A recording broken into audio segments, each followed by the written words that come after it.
pessoal, eu sou Matheus Villig Araújo. Estamos retomando a nossa disciplina de auditoria governamental. No módulo 2, tratamos do processo de auditoria, do plano, do planejamento e da execução da auditoria. Neste módulo 3, iremos tratar dos procedimentos preliminares ao relatório, o relatório propriamente dito, as propostas de encaminhamento e o processo de monitoramento. Ao realizarmos o planejamento e depois executarmos a auditoria, chegamos à fase de relatório. Para garantir a qualidade desse relatório, é importante que realizemos 2 procedimentos preliminares: a revisão dos papéis de trabalho e a revisão dos achados. A revisão dos papéis de trabalho tem por objetivo assegurar que o trabalho foi realizado conforme o planejado e que as conclusões obtidas pelos auditores possuem documentação de suporte.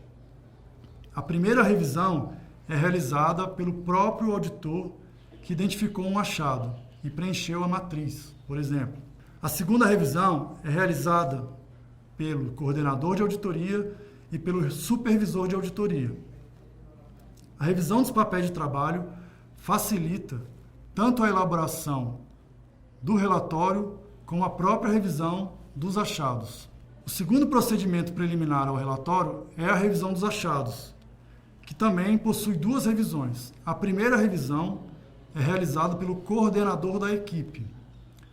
A base dessa revisão é a própria matriz de achados, e ela é realizada ao longo da execução da auditoria. O objetivo principal dessa primeira revisão é assegurar que as conclusões estão suportadas por sólidas e suficientes evidências.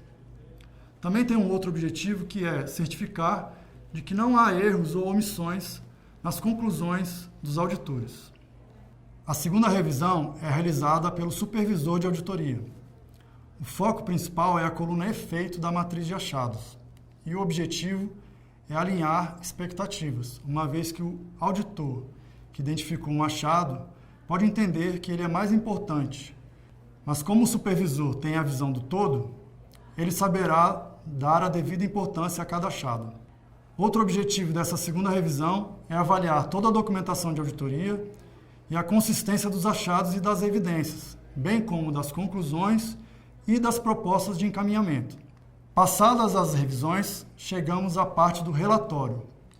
O relatório também possui um processo de elaboração, que tem as seguintes fases: relatório preliminar, elaboração de comentários do gestor e elaboração do relatório final. O relatório preliminar é elaborado pela equipe de auditoria ou por apenas um dos membros que tenha sido designado para elaborar esse relatório preliminar. Após a confecção dessa minuta, digamos assim, esse documento é revisado pelo coordenador e pelo supervisor de auditoria e, em seguida, é encaminhado aos gestores. Os gestores poderão emitir comentários, complementar informações que podem ou não vir a mudar as conclusões dos auditores.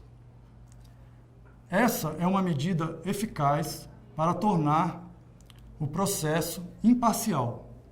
Não ter apenas a visão do auditor, mas também ter a visão do auditado, do gestor. Após o recebimento dos comentários do gestor, a equipe de auditoria faz uma nova revisão, incluindo ou não esses comentários e modificando ou não as suas conclusões, chegando-se então ao relatório final, que mais uma vez é revisado tanto pelo coordenador como supervisor. E finalmente chegamos ao produto final, que é o relatório de auditoria. Este documento é encaminhado à unidade auditada e à alta administração, seja ela presidência, seja ela órgão colegiado. Os relatórios de auditoria contêm as propostas de encaminhamento, que são medidas preventivas, corretivas, processuais ou até mesmo materiais. Elas são apresentadas à unidade de auditoria em forma de recomendações, determinações, medidas saneadoras, medidas cautelares, entre outros. Tratando especificamente da recomendação de auditoria, elas decorrem dos achados. São ações que a unidade de auditoria solicita que sejam implementadas pela unidade auditada. O objetivo dessas recomendações é justamente corrigir falhas ou aperfeiçoar processos. O foco do auditor ao elaborar uma auditoria deve ser no o que fazer ou em qual resultado eu quero obter.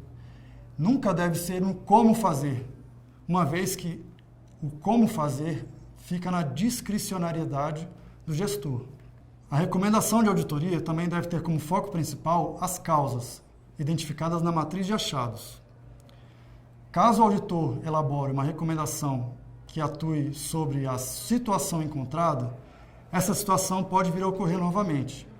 No entanto, caso a recomendação foque na causa, esse problema não ocorrerá mais no órgão ou entidade que está sendo auditada.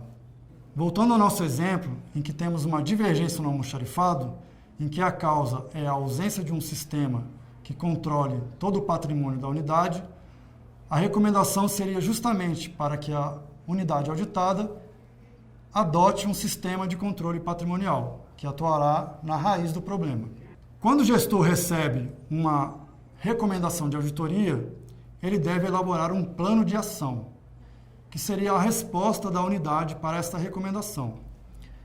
O plano de ação deve conter, pelo menos, as ações que serão implementadas, os responsáveis por implementar essas ações, bem como os prazos.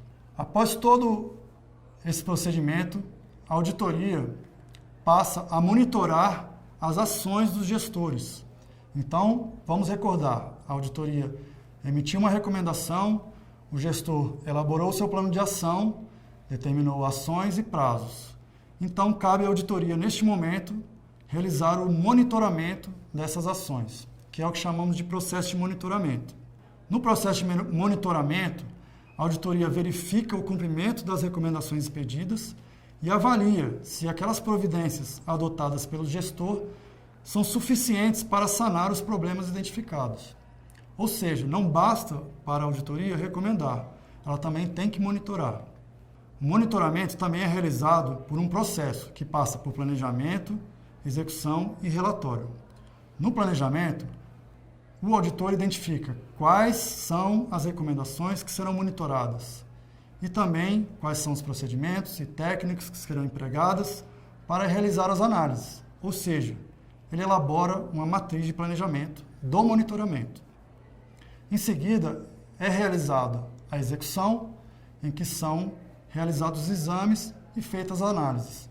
E, por fim, é elaborado um relatório de monitoramento. Esse relatório comunica o resultado das análises e o grau de atendimento das recomendações. O grau de atendimento das recomendações é uma classificação atribuída pela equipe de auditoria às recomendações que foram expedidas. Após as análises, é determinado se aquela recomendação foi implementada, se ela ainda está em implementação, se ela não foi implementada, ou até mesmo se ela não se aplica mais à realidade do órgão. Bom, pessoal, estamos terminando o nosso terceiro módulo e, com isso, as nossas videoaulas de auditoria governamental. Caso tenham dúvidas, não deixem de me enviar para que eu possa fazer um quarto vídeo e sanar essas dúvidas que ficaram aos nossos alunos. Lembrando, a matéria trazida aqui no módulo 3 deve ser aprofundada no nosso material complementar, nas questões e no nosso fórum. Obrigado e até mais.